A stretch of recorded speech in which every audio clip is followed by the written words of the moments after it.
मुफ्ती तारिक मसूद के बयानात के लिए तारिक मसूद एक्सक्लूसिव को सब्सक्राइब करें। तारिक मसूद एक्सक्लूसिव।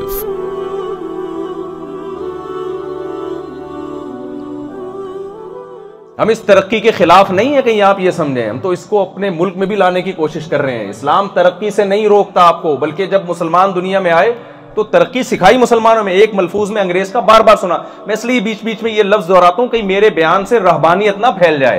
पहले ही हम पढ़ाई में पीछे, साइंस टेक्नोलॉजी में पीछे, कहीं आप समझे कि अच्छा अब हमें सबने मस्जिद में बस अल्लाह अल्लाह ही करना है, बैठ के जो हम कर रहे हैं वो भी छोड़ दें। यह कतन मतलब नहीं है। मतलब यह है कि आप अपने हदफ और विजन को मुतय्यन करो। हर शख्स ये चाहता है मेरा सफर अच्छा गुजरे, लेकिन सफर के लिए मंजिल को कुर्बान नहीं किया जाता। यह बताना मकसद है। सफर के लिए मंजिल कुर्बान नहीं होती। इस्लाम जब दुनिया में आया तो इस्लाम ने ही दुनिया को मादी तरक्की भी सिखाई है। गोरों का एतराफ है, ये गोरों ने अपनी किताबों में लिखा है कि इस्लाम अगर दुनिया में ना आता और मुस्लिम साइंटिस्ट दुनिया में ना होते तो आज हम जिस तरक्की की इंतहा को पहुंचे हुए, कम से कम 500 साल हमें लगते यहां तक पहुंचने में। मुसलमान साइंसदानों ने 500 साल का फासला हमारा कम कर दिया है। ये तो अब हम गुलाम बन गए तो किसी काम के नहीं है। और मैं तो यहां हैरान होता हूं, इतने बड़े बड़े डॉक्टर्स, इतने बड़े बड़े इंजीनियर्स कहां से पढ़े। कोई कह रहा है मैं इंडिया से पढ़ कर आया, कोई बांग्लादेश से पढ़ा, कोई कराची से पढ़ा। मैं तो हैरान होता हूं। तो जाहिर है जब दुनिया में किसी के पास हुकूमत होगी तो वो आपकी सारी क्रीम को उठा के ले जाएंगे। तो हमारे पास तो वही थके हुए लोग होंगे ना। बहुत कम लोग हैं जो एजुकेटेड हैं, पढ़े लिखे हैं, वो वहीं ठहर जाते हैं। वो तो हम कहां से तरक्की का प्रोग्राम तो बढ़ गया, कहां से तरक्की होगी। तो मैं तरक्की से नहीं रोक रहा, मेरे बयान को रहबानियत पे ना लेके जाएं आप, बल्कि मुसलमान को दूसरों से ज्यादा तरक्की करनी पड़ेगी, दूसरों से आगे निकलना पड़ेगा। ये जो सुस्ती है, काहिली है और जहालत है, और इस पे फख्र भी करना कि मुझे, जैसे हमारे यहां ना सुस्त आदमी को नेक समझा जाता है। सुस्त आदमी को क्या से बहुत बुजुर्ग हैं हजरत, चला ही नहीं आ रहा। चलो किसी से बुढ़ापे की वजह से हो, वो तो हमारा भी हशर ऐसा ही होगा भाई, सबने बूढ़ा होना है। जवान आदमी, अक्सर मैं बयानात में कहता हूं कि जितना सुस्त होगा उतना ज्यादा नेक समझा जाएगा हमारी सोसाइटी में। मैं तो कोशिश करता हूं टूटी फूटी, कभी जॉगिंग कर ली, कभी थोड़ी सी स्विमिंग कर ली, टूटी फूटी। हमको इतने बड़े चैंपियन नहीं है। शुरू में बहुत एतराजात होते थे लोगों के, अब अल्लाह का शुक्र है थोड़ा एक माहौल बन गया है। पहले बहुत एतराजात होते थे। हमारे हजरत शेख मुफ्ती रशीद अहमद साहब रहमहुल्लाह ताला, और वो क्या था कि दारुल उलूम कुरंगी में ना वो लाठी ना, पहले जमाने में तलवार का फन सिखाया जाता था, तो उसमें लाठी पे पहले प्रैक्टिस की जाती थी। बहुत तेज लाठी घुमाते थे वो, इतनी कि आप पत्थर मारो लगेगा नहीं, इतनी तेज लाठी घुमाते थे वो। लाठी से कोई तो पत्थर तो शायद फिर भी चांस है कि 2-4 में एक दफा लग जाए। कोई डंडे से अगर मारना चाहता ना तो मार नहीं सकता था। वो ब्रूस ली को देखा होगा ना आपने, तो इस टाइप की लाठी चलाते थे वो। तो जाहिर है उसके लिए बहुत उछल कूद। तो चंद उलमा दारुल उलूम कुरंगी में इसी तरह कर रहे थे, तो किसी ने हजरत मुफ्ती मोहम्मद शफी साहब रहमहुल्लाह ताला, जो हजरत मुफ्ती तकी उस्मानी साहब के उस्ताद हैं, उनको जाके शिकायत लगाई कि इन लोगों को शर्म नहीं आती, इतनी बड़ी बड़ी दाढ़ियां रख के उछल कूद मचाई दी इन लोगों ने, इतनी बड़ी बड़ी दाढ़ियां रखी और उछल रहे हैं। तो मुफ्ती शफी साहब ने कहा भाई दाढ़ी का वजन तो एक चिटांग भी नहीं होता, इसको रख के उछलने में क्या प्रॉब्लम है, आपको इसमें क्या टेंशन। जितनी भी बड़ी दाढ़ी हो, उछलने कूदने में रुकावट। तो हर चीज दाढ़ी का इमेज ये बना दिया गया। मुसलमान जितना जाहिल हो, आपको पता है 10 असहाबे रसूल जो अशरा मुबशरा जिनको दुनिया में जन्नत की बशारत दी है, उनमें 6 सहाबी अरबपति थे। 10 सहाबा ऐसे हैं जिनको रसूलुल्लाह सल्लल्लाहु अलैहि वसल्लम ने नाम लेकर जन्नत की, बोलो, खुशखबरी दी है। अबू बकरिन फिल जन्ना व उमर फिल जन्ना, पूरे 10 तरतीब से बयान की। उनमें 6 सहाबा करोड़पति नहीं बल्कि अरबपति थे। 4 सहाबी गरीब थे उनमें। तो बता दिया भाई गरीब भी जन्नत में जा सकता है और अरबपति भी जन्नत में जा सकता है, क्योंकि गुर्बत के बावजूद उन्होंने भी अपने विजन को नहीं छोड़ा कि हमारा विजन आखिरत अल्लाह की रिजा है। और जो अरबपति थे उनको दौलत ने अल्लाह से गाफिल नहीं किया, और ना नबी ने उनसे यह कहा कि तुम चूंकि अरबपति हो लिहाजा तुम जन्नत में नहीं जाओगे। ना ना ना। तो ऐसा नहीं है कि आप ये समझे कि मैं रहबानियत सिखा के जा रहा हूं आपको। तो मैं आपसे यह अर्ज कर रहा था कि अल्लाह ताला ने इतनी चीजों को हमारे लिए पैदा किया, हमारे पेट भर गए, टेंशन फ्री हो गए, तो हम भूल गए कि ये नेमतें हमारी बनाई हुई नहीं है, ये हमें किसी ने दी। तो मैं मिसाल दे रहा था ऊंट की, घोड़े की। आपने क्या किया, उसको देखा जंगल में ये चीजें घूम रही हैं, तो बिल्कुल यही जो जदीद टेक्नोलॉजी है उसके साथ भी यही कुछ हुआ है। जैसे जैसे इंसान तरक्की करता रहा, कुदरत के राजों से पर्दा उठता रहा। इंसान ने देखा दुनिया में ऐसी रेज मौजूद हैं कि हम यहाँ बात करें तो हमारे पैगाम को वो हजारों मील सेकंडों के अंदर पहुंचा सकती हैं। ऐसी रेज मौजूद हैं, जब आप मशीन के सामने खड़े होते हो, वो रेज गुजर के अंदर कितनी पथरियां हैं, क्या कुछ आपके अंदर चल रहा है, 2 ही गुर्दे हैं या किसी से उधार तो नहीं लिया हुआ आपने, ये सारी रिपोर्ट वो चंद सेकंड में। कराची में गुटके के नतीजे में अल्हम्दुलिल्लाह ऐसे लड़के वजूद में आ रहे हैं कि वो जब एक्सरे करवाने जाते हैं, मैं उनसे कहता हूं आपको एक्सरे करवाने की जरूरत नहीं, आप कमीज उतारो, रिपोर्ट सबके सामने। ये अल्हम्दुलिल्लाह टेक्नोलॉजी में हमने क्या कर ली, गुटका इजाद करके डॉक्टरों की टेंशन हमने खत्म कर दी कि आप एक्सरे करवाने की जरूरत नहीं। वो उतारते हैं ना तो अंचर पंचर उनका गुटके की असरात हैं, अंचर पंचर ढीला नजर आ रहा होता है, यहीं से चेक कर लो क्या है अंदर। तो ये रेस पहले से मौजूद थी, ये इंसान की इजाद नहीं है। इंसान ने क्या किया, मोबाइल के जरिए इन रेस को काबू में किया।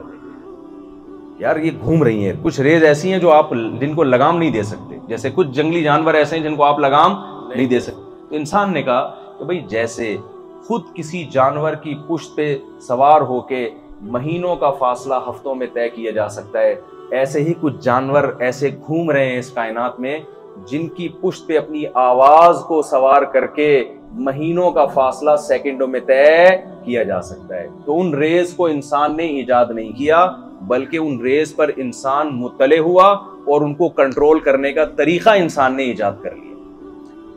तो इसलिए मोबाइल यकीनन साइंसदानों की इजाद है, लेकिन असल में ये इजाद है किसकी?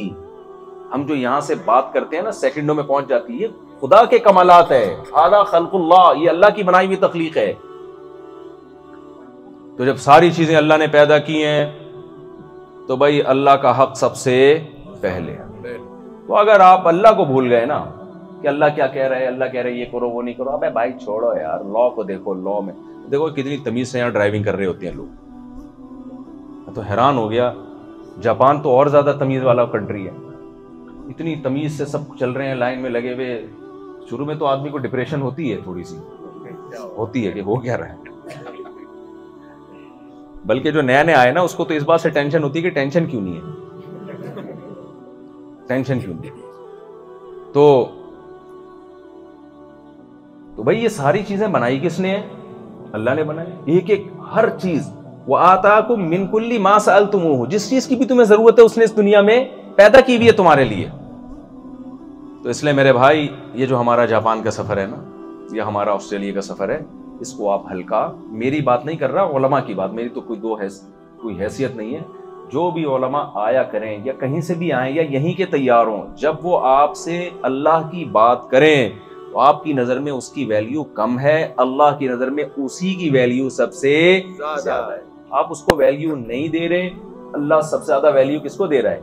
उन्हीं को दे रहा है। अब देखो फिरौन के दौर में भी बहुत सारे इंजीनियर्स लगे हुए होंगे मुख्तलिफ बिल्डिंगें बनाने के लिए, बहुत सारे साइंटिस्ट लगे हुए होंगे कुछ ना कुछ करने के लिए। अल्लाह की नज़र में सबसे ज्यादा जो अल्लाह ने फोकस किया हुआ था, मूसा अलैहिस्सलाम को जब अल्लाह ने भेजा ना फिरौन के महल में जाके कहो कि तू जो ये कहता है तू रब है, तू रब नहीं है, बल्कि रब वो है अहसन कुल्ल शैइन खलक़हु सुम्मा हदा, जिसने हर चीज को बेहतरीन अंदाज से पैदा किया और उसको उसके फितरत के रास्ते पे चला दिया। तो पूरी दुनिया उस बात को वैल्यू नहीं दे रही थी। मूसा अलैहिस्सलाम जब फिरौन के महल में पहुंचे हैं तो कैसी अजीब आपका मूसा अलैहिस्सलाम का फिरौन से मुकालमा, कितना अजीब मुकालमा है। मूसा अलैहिस्सलाम ने फिरौन से जब कहा ना कि भाई मुझे अल्लाह ने पैगंबर बना के भेजा है और ये बनी इसराइल पे तो जुल्म कर रहा है, इसको छोड़ दे। तो काला मा रब्बुकुम फमर रब्बुकुम या मूसा, क्या आयत? काला फमर रब्बुकुमा या मूसा, ए मूसा ये बताओ कि वो रब है कौन? तुम और हारून जो दावा कर रहे हो ना कि एक रब है आसमानों पे जिसने हमें भेजा है और हमने उसके हकाम को फॉलो करना है, उसने हमें अपनी इबादत के लिए पैदा किया, वो है कौन? मूसा अलैहिस्सलाम ने क्या फरमाया? रब्बुना अल्लज़ी अअता कुल्ल शैइन खल्क़हु सुम्मा हदा। क्या जबरदस्त, एक्सप्लेन किया अल्लाह ने, मूसा अलैहिस्सलाम ने रब को। मूसा अलैहिस्सलाम ने किसी साइंटिस्ट का हवाला बोलो नहीं दिया। मूसा अलैहिस्सलाम ने कहा देखो इस कायनात में सबसे दो चीजें हमें बड़ी अजीब नजर आती हैं जो किसी खालिक के बगैर मुमकिन नहीं है। एक, यहां जो चीज पैदा हुई है बेहतरीन अंदाज से पैदा हुई है, जिसको जैसा होना चाहिए था वैसे ही हुई है। ऊंट में अगर ये सॉफ्टवेयर ना लगे हुए होते ना, एक एक हफ्ते के लिए खुराक को स्टोर करना, तो ऊंट रेगिस्तान के लिए सूटेबल जानवर होता? नहीं। बोलो भाई। नहीं। ऊंट अगर कांटेदार दरख्त खाने की उसमें सलाहियत ना होती तो रेगिस्तान में जिंदा रह सकता था वो? नहीं। फिर इस जानवर के पांव में अगर फ्लैट ना होते इसके, आप जब आर्मी में सिलेक्शन के लिए जाएं तो फ्लैट फुट की बेस पे आपकी सिलेक्शन होती है, रिजेक्शन होती है? रिजेक्शन। ऊंट की सिलेक्शन ही फ्लैट फुट की होने की बेस पर हुई है रेगिस्तानों में, क्योंकि फ्लैट फुट होने की वजह से उसके पांव रेत में धंसते नहीं। एक एक चीज सर के बाल से लेके पांव के खुर तक उसकी रेगिस्तानों में सफर के हिसाब से डिजाइन की गई है। मूसा अलैहिस्सलाम ने अल्लाह के तारुफ में कहा एक तो ये तूने नहीं किया, ये जिस जात ने किया मैं तुझे उसकी तरफ दावत दे रहा हूं। दूसरा सुम्मा हदा, ये तो उससे भी ज्यादा अजीब दलील दी अल्लाह के बरहक होने की, कि उसने जिस चीज को पैदा किया उसे उसके फितरत के रास्ते पे चला दिया। अब आप देखो बकरी का बच्चा पैदा होते ही दूध की तरफ लिए थनों की तरफ लपकता है। अरे भाई इसको मां के पेट में किसने बताया था जब तू दुनिया में आएगा तो तेरी खुराक दूध होगी और दूध तुझे यहां थनों में मिलेगा? कौन अंदर उसको प्रोफेसर समझा के भेज रहा था भाई? नहीं आई मेरा ख्याल है बात समझ में? कौन था जो इसको समझा रहा था? हर चीज को पैदा करके ना उसको उस ट्रैक पे अल्लाह ताला चला देते हैं, ये ऑटोमेटिकली मुमकिन नहीं है। तो फिरौन ने कितनी बहस की है। जब मूसा अलैहिस्सलाम फिरौन के महल में ये तकरीर कर रहे थे ना, फिरौन चाह रहा था कि ये तकरीर खत्म कर दे, क्योंकि वो समझ रहा था कि इसका हमारी साइंसी तरक्की और टेक्नोलॉजी से कोई ताल्लुक बोलो नहीं। मूसा बता रहे थे भाई तू जिस काम के लिए आया है ना मैं उसको फोकस करवा रहा हूं। फिर फिरौन ने कैसे मूसा अलैहिस्सलाम का मजाक उड़ाया, कहने लगा कि क़ाल लिमन हौलहु अला तस्तमिऊन, लोगों तुम सुन नहीं रहे किस तरह की बातें कर रहे हैं ये? क्योंकि फिरौन की नजर में सबसे फजूल तरीन बातें क्या थी? अल्लाह का तारुफ, सबसे फजूल बात। इसलिए फिरौन ने कहा अला तस्तमिऊन, तुम सुनते नहीं हो, ये क्या किस तरह की बातें कर रहे हैं? मूसा अलैहिस्सलाम ने फरमाया रब्बुकुम व रब्बु आबाइकुमुल अव्वलीन, मैं उस रब की बात कर रहा हूं जिसने तुम्हें भी पैदा किया और तुम्हारे बाप दादा को भी उसी ने पैदा किया। मूसा अलैहिस्सलाम रब्बुल मशरिक़ी वल मग़रिबी वमा बैनहुमा। फिर फिरौन फिर कहने लगा कि मैं तुझसे सवाल पूछ रहा हूं रब के बारे में, तू बजाय रब को डिफाइन करने के, रब की डेफिनेशन बयान करने के, तू तो रब के कमालात बयान कर रहा है। मूसा अलैहिस्सलाम कमालात इसलिए बयान कर रहे थे कि अल्लाह की जात को डिफाइन करना, उसकी डेफिनेशन बयान करना ये इंसान के बस में नहीं है। फिरौन मूसा अलैहिस्सलाम को इस डेफिनेशन में उलझा के चाह रहा था कि ताकि लोग उलझ जाएं। इससे हमें ये भी पता चलता है कि जब आप किसी बातिल से बहस करते हैं तो उसके हर सवाल का जवाब ना दिया करें, वो आपको गलत सवालों में उलझाना शुरू कर देता है। फिरौन बड़ा होशियार था, वो बार बार मूसा अलैहिस्सलाम को गलत बहस में उलझा रहा था और मूसा अलैहिस्सलाम अल्लाह की हम तो सना बयान कर रहे थे, भाई तू छोड़ उसको, अल्लाह कैसा है हमें नहीं पता वो कैसा है, लेकिन है जरूर वो, इसलिए कि ये सारी चीजें ऑटोमेटिकली खुद ब खुद पैदा नहीं हो सकती है। कितना होशियार था देखें फिरौन ने। आखिर में पता है क्या किया? जब देखा ना कि मूसा अलैहिस्सलाम खामोश नहीं हो रहे तो फिरौन ने क्या कहा कि फमा बाउल कुरूनी लूला, अच्छा ये बताओ जो हमारे बाप दादे वो तो ईमान के बगैर मर गए, वो तो अल्लाह को नहीं मानते थे, उनका क्या बनेगा? तो मूसा अलैहिस्सलाम अगर उसका जवाब ये देते थे कि वो जहन्नम में जाएंगे तो फिरौन फौरन इस चीज को कैश कराता, देखो तुम्हारे मामू भी जहन्नम में जा रहे हैं, लोगों को ये कहते ना तुम्हारे चाचू भी जहन्नम में, मेरे नाना भी, मेरे दादा भी, तेरे भी, गफ्फार के भी, वसीम के भी, सबके दादे चाचे कहां जा रहे हैं? जहन्नम में। लोग इससे फौरन क्या हो जाते? जज्बाती, वो तूने मेरे बाप को जहन्नमी बोल दिया, ये कहते ना। और अगर मूसा अलैहिस्सलाम कहते कि वो जहन्नम में नहीं जाएंगे जन्नत में जाएंगे तो फौरन फिरौन कहते जब वो जन्नत में जाएंगे तो मैं भी चला जाऊंगा। क्या ख्याल है? वो तो मोमिन नहीं थे, वो तो मुस्लिम नहीं थे।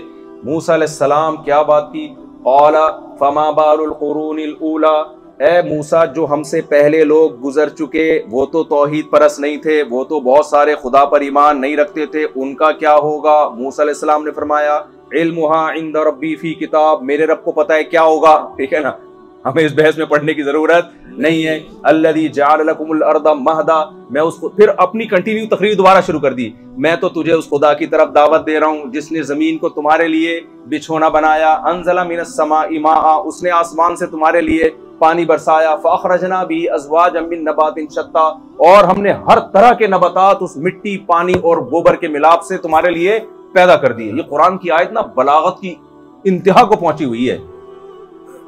देखें यहां गायब के सीगे इस्तेमाल हो रहे हैं, थर्ड पर्सन सिंगुलर। जब आप गायब के सीगे इस्तेमाल करते हो तो आप मुतकल्लिम के सीगे, फर्स्ट पर्सन के सीगे इस्तेमाल नहीं करते। मिसाल के तौर पर मैं अगर आपसे बात कर रहा हूं, आप बता रहे हो फला फला ने क्या किया, तो मैं बता रहा हूं फला ने ये किया, फला के ये कमालात हैं, फला के ये कमालात हैं, तो फिर मैं अपनी बात कंटिन्यू रखते हुए ये नहीं कहूंगा कि फिर मैंने ये भी किया, मैंने ये भी किया, मैंने ये भी किया। अगला कहेगा अभी तो तू किसी और की बात कर रहा था, अब क्या कह रहा है कि मैंने ये किया, मैंने ये किया, मैंने ये किया। तो अजीब सी बात हो जाएगी कि नहीं हो जाएगी? मुझे लग रहा है आप बोर हो रहे हैं, समझ नहीं। आप समझ रहे थे मैं शादियां का चार करवा के जाऊंगा और आप कहेंगे यार ये क्या क्या किस्से लेके बैठ गए मुफ्ती साहब यार। आप बोलोगे क्या किस्से लेके गए, ये तो तबलीग में हम सुनते रहते हैं यार, ये क्या बात है कि लेके बैठ गए मुफ्ती साहब।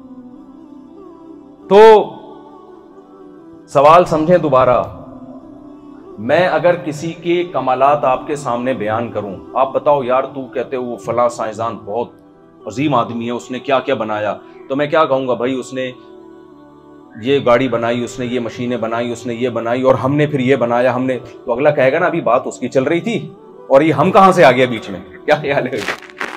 अल्लाह मियां ने सूरह ताहा में मूसा अलैहिस्सलाम के कलाम का जिक्र किया कि फिरौन ने मूसा अलैहिस्सलाम से पूछा कि ए मूसा, अगर उस खुदा पे ईमान लाना, उसकी इबादत करना, उसके हुक्म को फॉलो करना इतना ही जरूरी है, तो जो पहले बढ़ गए हैं, जो लोग दुनिया से चले गए हैं, उनका क्या होगा?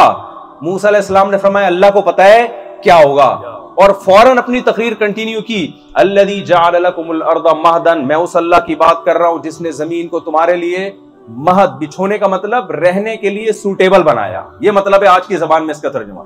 इंसान के लिए जमीन से ज्यादा सूटेबल कोई जगह रिहाइश के लिए हर लिहाज से सूटेबल बना दिया। जैसे माँ बच्चे के लिए बिछोना बनाती है, ऐसे बिछोना बना दिया तुम्हारे लिए।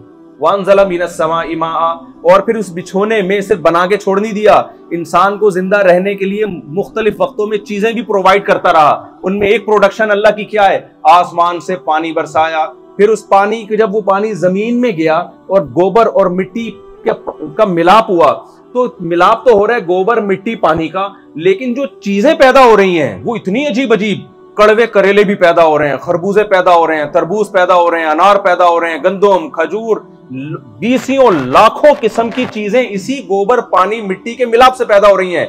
तो यहां क्या मूसा अलैहिस्सलाम भी गायब के सीगे इस्तेमाल कर रहे हैं कि अल्लाह वो जात है जिसने आसमान से पानी बरसाया, ये किया वो किया, हमने इस पानी से तरह तरह के नबातात और फल फ्रूट पैदा कर दिए। तो भाई बात तो उस अल्लाह की हो रही है, हम का लफ्ज कहां से आ गया? असल में कुरान ये बताना चाह रहा है कि अल्लाह ताला गोया मूसा अलैहिस्सलाम को ना थोड़ी देर के लिए एक तरफ रख रहे हैं कि ऐ मूसा, तू जो मेरी नेमतों को बयान कर रहा है, मुझे इतना जोश आ रहा है कि तू हट जा साइड, तू किनारे पर हो जा, मैं खुद बताऊंगा मैंने क्या क्या किया है। पानी बरसने तक तो ठीक है उसने किया, अब मैं बताऊंगा, तू हट जा एक तरफ हो जा, ठीक है ना, अब मैं खुद बताऊंगा मैंने। फ़अख़रजना बिही अज़वाजम मिन नबातिन शत्ता, बीसियों किस्म की सब्जियां, फल और क्या कुछ है जो गोबर पानी मिट्टी के मिलाप से उसने पैदा ना किया हो। आप किसी कुमार के पास जो मिट्टी से चीजें बनाता है, आप गोबर पानी मिट्टी लेके जाओ, आप बोलो तुम इससे क्या क्या बना सकते हो, वो कहेगा सुराही बना सकता हूं, वो कहेगा मैं गिलास बना सकता हूं, वो कहेगा मैं क्या बना सकता हूं, गमले। आप कहें से तू खरबूजा बना के दिखा, वो एक खरबूजा बना देगा और कलर खरबूजे का उस पे कर देगा। आप कहें भाई ये सच्ची मुच्ची वाला खरबूजा नहीं है, ये तो आर्टिफिशियल खरबूजा है, वो कहेगा भाई तेरा दिमाग खराब हो गया, सच्ची मुच्ची वाले खरबूजे तू जापान के और ऑस्ट्रेलिया के साइंसदानों के पास भी ले जाएगा तो गोबर पानी मिट्टी के मिलाप से वो सच्ची मुच्ची के खरबूजे नहीं बना सकते। अल्लाह मियां ने क्या बनाया उससे? ऐसा बनाया कि खरबूजे के बीज में एक सॉफ्टवेयर इंस्टॉल कर दिया उसने, है भाई। उसने कहा तुम ये डालो। असल में ये सॉफ्टवेयर है क्या? बन तो गोबर पानी मिट्टी से ही रहा है, ये सिर्फ उसको मैसेज देगा कि इस दफा बनाना क्या है। मैं समझा पा रहा हूं अपनी बात, ताकि इंसान को यह सहूलत हो कि जिस चीज की सोसाइटी में ज्यादा जरूरत है वो उस चीज को पैदा करना शुरू कर दे। तो मैसेज दे दिया बीज के अंदर कि भाई हम जमीन को एक मैसेज देते हैं खरबूजे का बीज डाल के कि यार इस दफा गोबर पानी मिट्टी के मिलाप से क्या बनाना है, बोलते क्यों नहीं खरबूजा। खरबूजा। खरबूजे खाने का शौक होता ना तो चीख के बोलते खरबूजा। तो मुझे खरबूजा पढ़ने में मजा बहुत आता है, इसलिए मैं खरबूजे की मिसालें देता हूं, वरना खरबूजा कोई इतना मजे का फल है नहीं। तो आप जमीन को मैसेज क्या देते हैं कि इस दफा क्या गोबर पानी मिट्टी के मिलाप से क्या करना है, खरबूजा पैदा करना है। वो बीज आपने जमीन में डाल दिया, क्या कुदरत के कमालात वजूद में आते हैं। थोड़ी देर में वो जमीन के सीने को फाड़ के एक छोटी सी कोपल निकल गई। ये बिल्कुल उस बीज से डिफरेंट चीज है। जमीन में आप कुछ भी डालें, जमीन खा के खत्म कर देती है, लेकिन बीज में सॉफ्टवेयर डाल दिया अल्लाह ने। फिर क्या होता है, वो बेल बढ़ना शुरू होती है, उसे जहां कहीं ऊपर चढ़ने की जगह नजर आएगी उससे धागे निकलते हैं और वो ऊपर चढ़ना शुरू, ताकि सनलाइट उसको भरपूर तरीके से मिलती रहे। उसके पास ऐसी खोपड़ी कहां से आई कि भाई जो भी रस्सी मुझे मिले, जैसे कोई सैलाब से बचने के लिए कोई भी रस्सी फेंक दे तो ऊपर चढ़ना शुरू हो जाता है ना, बेलें ऐसे ही करती हैं। तभी तो कुरान कहता है वन्नज्मु वश्शजरु यसजुदान, ये जो बेलें हैं और दरख्त ये अल्लाह को सजदा कर रहे हैं, यानी अल्लाह के हुक्म को क्या कर रहे हैं, फॉलो कर रहे हैं। अल्लाह ने बेल को कह दिया तूने कोई भी धागा नजर आए ना, तूने उस पर चढ़ना, ऊपर चढ़ना शुरू कर देना। वो कैसे घूम घूम के ऊपर चढ़ना शुरू हो जाती है। उस बीज में ये खोपड़ी किसने दी उस बीज को? फिर वो बड़ा होता है, बड़ा होता है, बड़ा होता है, एक वक्त के बाद जाके उसमें फूल निकलना शुरू। वो फूल अट्रैक्ट करते हैं कीड़े मकोड़ों को, तितलियों को। तितलियों के फरिश्तों को भी खबर नहीं होती कि ये हमें क्यों अट्रैक्ट कर रहे हैं। वो समझती हैं कि एक फूल है, हमने जाके इस पे बैठना है। कुदरत उन तितलियों से और कीड़े मकोड़ों से काम ले रही होती है, नर मादा फूलों के मिलाप का। मैं समझा पा रहा हूं अपनी बात? बिल्कुल। लोग कहते हैं जो गुनगुनाए ना करें आप बयान में। क्या करूं मैं, बोल बोल के थक जाता हूं, तो मुझे जरा इस तरह स्टाइल में बात करनी पड़ती है। तो अब क्या होता है कि भाई वो नर मादा फूलों का मिलाप हो जाता है, तितलियों को खबर नहीं, वो इस काम के लिए थोड़ी, वो तो अपनी लाइफ को एंजॉय कर रही है। फूल नजर आया, उन्होंने कहा चलो इतने दिनों बाद कुछ अच्छी सी चीज नजर आई तो उस पर जाके बैठ गए। उनके पांव से वो जी अच्छा 3 मिनट बाकी, तो मैं जल्दी से बात को कंप्लीट करता हूं। तो वो क्या करती हैं, वो जाके उस पर बैठ के एक कच्चा सा फल निकलना शुरू, फिर वो फल बढ़ता है, बढ़ता है, बढ़ता है, दोबारा खरबूजा। कमाल की बात है, आप खोलते हैं तो वही बीज जो आपने उसमें डाला था, ये साइकिल कंप्लीट होके ऐसे सैकड़ों बीज उसके अंदर पैदा हो चुके होते हैं और हर बीज में वही सलाहियत है। अल्लाह अपने ये कमालात बयान करके कहता है, ये मूसा फिरौन के सामने अल्लाह के कमालात बयान कर रहे हैं, मगर फिरौन की समझ में बात नहीं आई। उसने कहा इसका टेक्नोलॉजी से और साइंसी तरक्की से कोई ताल्लुक नहीं। असल कामयाब वो है जो तरक्की करे, जो चांद पे पहुंचे। असल कामयाब वो है जिसके हेल्थ के इश्यूज ना हो उनके साथ। तो इसलिए हमें दुनिया की नाकाम तरीन कौम समझा जाता है। ये इस सिलसिले में मैं आया था समझाने के लिए, जो पूरा मैंने बयान किया ना वो ये समझाने के लिए, भाई आपको जिस काम के लिए दुनिया में भेजा है ना, अगर आपने उसको फोकस नहीं किया तो आप जिनको कामयाब समझ रहे हो वो भी नाकाम और आप खुद भी क्या हो, नाकाम। तो अल्लाह ने जब ये सारी नेमतें दी हैं तो अल्लाह को सबसे ज्यादा अल्लाह ने वैल्यू इसकी है, मुझे कितना मानते हो। औरतों से भी सवाल और मर्दों से भी सवाल। अब बात को मैं कंप्लीट करता हूं। तो इसलिए अल्लाह ने एक कानून आसमान से नाजिल किया है जिसको इस्लाम कहा जाता है। जिसको क्या कहा जाता है? इस्लाम। तो अल्लाह आपसे उस इस्लाम के बारे में पूछेगा कि हर कंट्री के कुछ लॉज होते हैं, कुछ ज़ाब्ते होते हैं, तो मैं इस कायनात का बादशाह हूं, इंसान को किन उसूलों पे जिंदगी गुजारनी है, मेरे भी कुछ लॉज हैं, कुछ कवानीन हैं जिनको तुमने फॉलो करना है। अगर आपने उन लॉज को, उन कवानीन को फॉलो किया, अल्लाह को पर ईमान लेकर आए, अल्लाह की तौहीद पर, अल्लाह की किताबों पर, अल्लाह के पैगंबरों पर, अकीदा शिर्क से आप बचते रहे, पैगंबरों पर ईमान, खत्म नबूवत पर ईमान, जो चीजें अल्लाह ने बहुत 2 और 2 4 की तरह एक्सप्लेन कर दी हैं, और फिर अपनी प्रैक्टिकल लाइफ में भी आप इस्लाम को लेकर आए।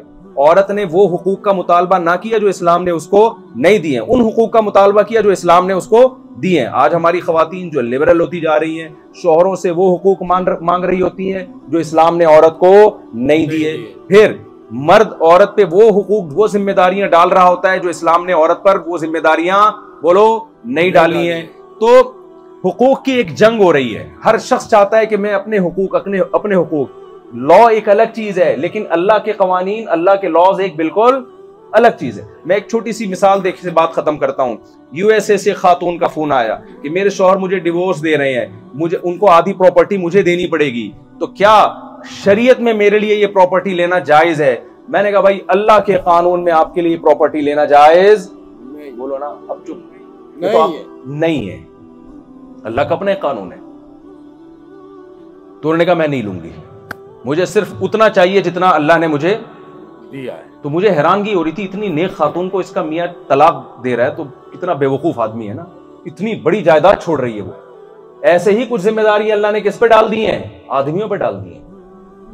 आप पे क्या जिम्मेदारी अल्लाह ने डाली है? बहुत सारी जिम्मेदारी है। वक्त चूंकि थोड़ा रह गया है तो मैं उसको डिटेल में एक्सप्लेन नहीं कर सकता। आपको यहां रह के उन जिम्मेदारियों को पूरा करना पड़ेगा। अल्लाह ने आपके लिए आपकी बेगम बना दी है, इसके अलावा किसी और से फ्री होने की आपको इजाजत नहीं है, चाहे आपको आपकी बेगम अच्छी लगे या बुरी लगे ना। कुरान में अल्लाह ने आसमान से नाजिल कर दिया ताकि लोग ये ना समझे मौलवियों की बनाई हुई बातें हैं। कुछ बातें अल्लाह की होती हैं, कुछ अपनी भी चल रही होती है मार्केट में आजकल। क्या ख्याल है? सही कह रहे हैं। जैसे एक मौलवी साहब तकरीर कर रहे थे कि फलां लोग जहन्नम में जाएंगे जो ये नहीं करता, जो 3 आदमी जहन्नम में जाएंगे, एक जो सूद खाता है, एक जो नमाज नहीं पढ़ता। फिर तीसरा कहने लगते, एक बंदा खड़ा होता है, मौलवी साहब 1 मिनट, मौलवी साहब गुस्सा आता है, बात तो कंप्लीट करने दे। फिर वो मौलवी साहब कहते हैं भाई 3 आदमी जहन्नम में जाएंगे, एक फलां और एक, वो कहता है भाई मौलवी साहब 1 मिनट। वो फिर गुस्सा करते मौलवी साहब यार बात तो कंप्लीट करने दे। फिर मौलवी साहब फिर भाई 3 आदमी जहन्नम में जाएंगे, एक जो सूद खाता है, नमाज नहीं पढ़ता। फिर मौलवी साहब उसने कहा तीसरा ये जहन्नम में जाएगा। तो बाज़ दफा मौलवी बेचारा भी वो गुस्से में कुछ कह देता है। क्या ख्याल है? तो इसलिए कुछ अहकाम अल्लाह ने ना कुरान में नाजिल कर दिए कि तुम ये ना समझो ये मौलाना साहब अपनी तरफ से बयान कर रहे हैं, कोई अपना गुस्सा निकाल रहे हैं किसी के ऊपर। अच्छा वो कहाँ है हमारे जो नमाज के बाद थोड़ा सा टाइम ले सकते हैं हम? बिल्कुल ले सकते हैं भाई, बिल्कुल बिल्कुल। मैं ये बात कंप्लीट करता हूँ, फिर आपको मैं क्वेश्चन एंड आंसर का मौका दूंगा। वो सलीम भाई किधर है, उनको पता होगा नमाज के बाद, ताकि नमाज लेट ना हो। भाई मैं 2 मिनट में बात ये कम ताकि बात कंप्लीट हो जाए ना, किसी ठिकाने लग जाए बात।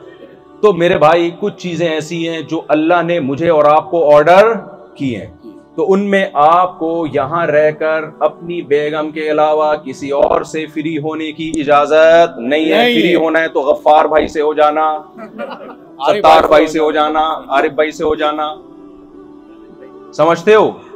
आपको इजाजत नहीं है। क्यों? मैं नहीं कह रहा, ये अल्लाह ने कुरान में नाजिल किया, इल्ला अला अज़वाजिहिम, जो ईमान वाले लोग हैं, जो अल्लाह पर ईमान रखते हैं, उनके लिए अल्लाह ने सिर्फ उनकी बीवी को पैदा किया है। उसके अलावा उनके पास इधर उधर जाने का कोई ऑप्शन, कोई राइट नहीं है। बुरी नीयत से देखने तक की इजाजत नहीं है। देखना, बुरी नीयत से देखने तक की इजाजत नहीं। तो वक्त चूंकि कंप्लीट हो गया, इंशाल्लाह इसको मैं थोड़ा सा ना नमाज के बाद थोड़ा सा, क्योंकि दोबारा पता नहीं कब आना और आप लोग पकड़ाई में नहीं आओगे नहीं, तो इसलिए मैं चाह रहा हूँ कि थोड़ा सा बात कंप्लीट कर दूं। अल्लाह ताला समझने की, अमल की तौफीक दे।